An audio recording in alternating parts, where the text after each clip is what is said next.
Salut les amis et bienvenue dans cette nouvelle vidéo consacrée à Java. Alors un tableau à deux dimensions, c'est tout simplement un tableau de tableaux. Voyez par vous-même. Ici, comme je vous l'ai dit, en mettant ici deux crochets, cela veut dire que j'ai un tableau à deux dimensions. Si j'avais ici trois crochets, automatiquement, je vais savoir qu'à ce niveau, c'est un tableau à trois dimensions. Ok? Nous, on va rester simple avec un tableau ici à deux dimensions. Alors, comme je le disais, un tableau à deux dimensions, c'est un tableau de tableaux. Regardez par vous-même si j'essaie tout simplement de représenter autrement ici ce fameux résultat-là. Donc, on aura ici quelque chose de ce genre. Pourquoi je dis qu'un tableau à deux dimensions, c'est un tableau de tableaux? Parce que regardez ici, ces premières accolades vont permettre de dire que j'ai un tableau. Et vous voyez que chaque élément ici de notre fameux tableau, ce n'est pas tout simplement un entier, mais c'est plutôt ici un tableau. Donc, on voit bel et bien qu'à ce niveau, notre fameux tableau score, c'est un tableau qui contient également ici des tableaux. Raison pour laquelle je parle de tableau de tableau. Ok? Alors maintenant, ce qu'on va voir, c'est comment accéder à un élément ici de notre fameux tableau. Supposons que je souhaite accéder ici à la valeur qui est présente à ce niveau, la valeur 8. Donc je vais mettre ici système comme ceci.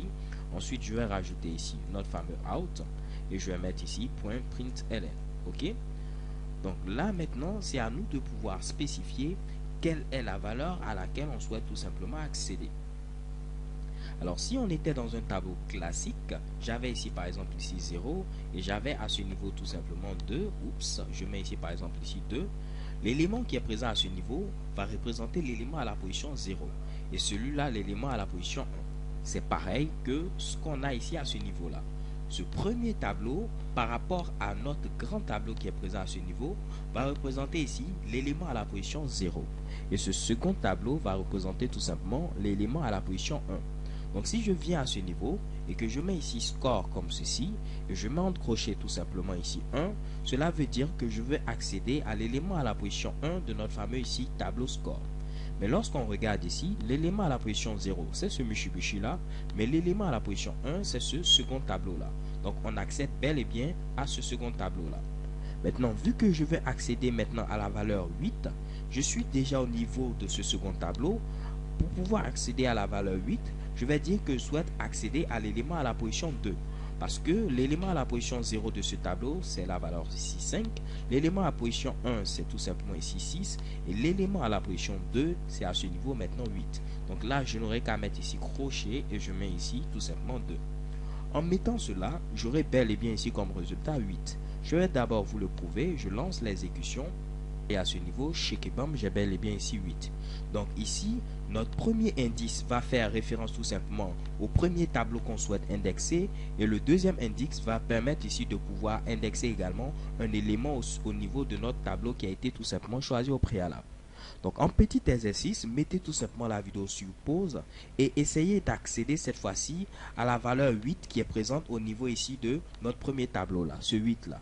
Donc les gars, je vous fais confiance, mettez cette vidéo sur pause et essayez de voir ici quels sont les indices que vous devez mettre. Alors j'espère que vous avez fait ce que j'ai dit et si on vient à ce niveau, on va accéder tout simplement à ce 8 là. Donc d'abord on va accéder au premier tableau, donc l'élément à la position 0. Donc je mets ici 0 et ensuite une fois que je suis au niveau de ce tableau là, j'ai l'élément à la position 0 de ce tableau, l'élément à la position 1, l'élément à la position 2 et l'élément à la position 3 va me permettre d'accéder à notre fameux 8. Donc je mets ici 3. Pour vous prouver que c'est bel et bien ici ce 8 là, je vais modifier cette valeur et mettre pourquoi pas ici 15. Donc normalement on doit voir apparaître ici 15. Je lance l'exécution de notre code et chez Kebam vous voyez ici apparaître 15. Alors comme vous pouvez le voir les gars, c'est vraiment très facile, ok? Donc libre à vous de pouvoir créer un tableau à 3 dimensions, un tableau à 4 dimensions, ainsi de suite. Mais généralement vous n'allez même pas arriver jusque là. Alors cette première manière de pouvoir déclarer un tableau à plusieurs dimensions est utilisée si on connaît déjà au préalable les différentes valeurs qu'on souhaite mettre, ok? Si par contre je ne connaissais pas ici ces différentes valeurs, on allait procéder comme on l'avait fait pour un tableau à une seule dimension. J'allais mettre ici new, je mets ensuite int et je vais dire que je vais avoir un tableau à 2 lignes et tout simplement 5 colonnes, ok?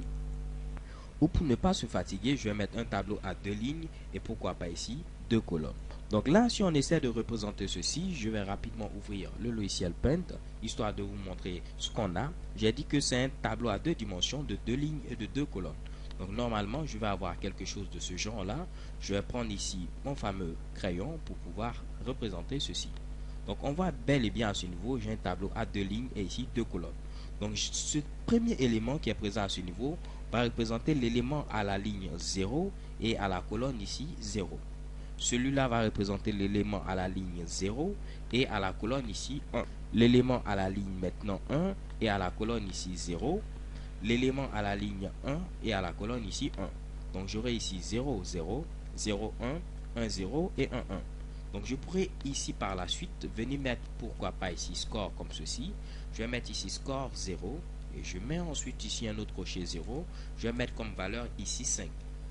De même, je vais essayer de copier et coller cette ligne pour mettre ici les autres valeurs. Donc je descends tout juste en bas. Je fais un copier-coller pour mes autres valeurs. Donc ici ce sera 0 et 1. Ici ensuite ce sera tout simplement 1, 0. Et pour le dernier ce sera tout simplement ici 1, 1. Donc ici comme valeur on va être simple. J'ai déjà mis ici 6. Je vais mettre ensuite ici 7. Et pour terminer je vais mettre ici 8. Donc c'est comme si au niveau de mon fameux tableau, j'ai mis ici comme valeur à ce niveau là, j'ai mis ici comme valeur ici 5, j'ai mis ensuite ici comme valeur ici 6, j'ai mis comme valeur ici à ce niveau 7 et j'ai mis comme valeur à ce niveau ici 8.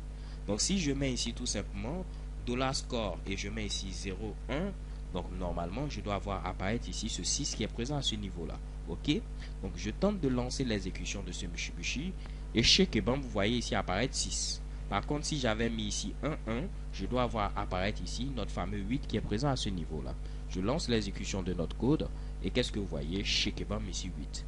Alors les gars, j'espère que ça devient un peu plus simple.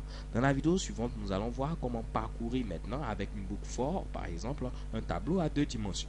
So thanks for watching, don't forget to subscribe and have a nice day. Peace.